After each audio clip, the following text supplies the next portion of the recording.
Hello and welcome.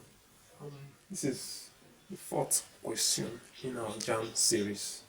So when you are given this kind of question, this question says that you should evaluate 6 over 0.32 divided by 2 over 0.084 all raised to the power of minus 1.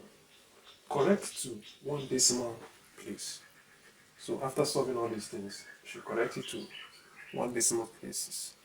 It should be in one decimal place. Now, when you're given this kind of question, this kind of question shouldn't be a problem to you. It is very easy. Why? Because you don't need to do a lot of what you're supposed to do. Let's move on. Solution. Now, what I want to do is this. This is the question. Right? And the next thing to do is this.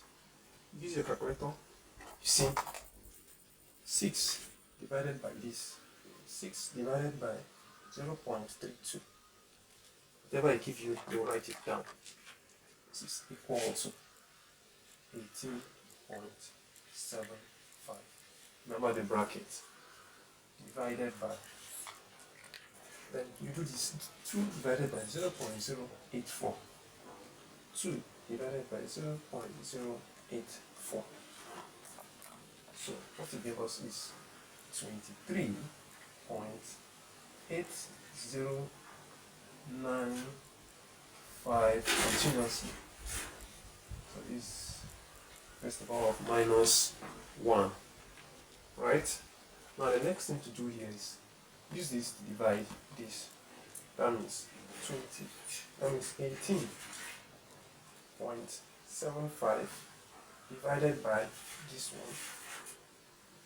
Right, what you're going to have is equal to 0.7875. Always the power of 1.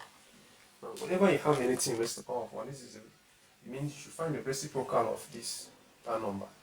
Whenever you have a number raised to the power of 1, it means you should find the reciprocal of the number, because raised to the power of 1 means reciprocal. So to find the reciprocal, you can easily write it as equal to 1 over this very number, 0.7875, which will be equal to. Now, use your calculator again. Say 1 divided by this, divided by 0.7875. So what are we going to get will be 1.2698 continuously. But remember, they said one decimal place. So their answer will be 1.3. So this is the answer, because after decimal point we just have one number. So this is our final answer. That's it. I believe you enjoyed this class. If you enjoyed this class, please follow for more of this kind of content. Thank you.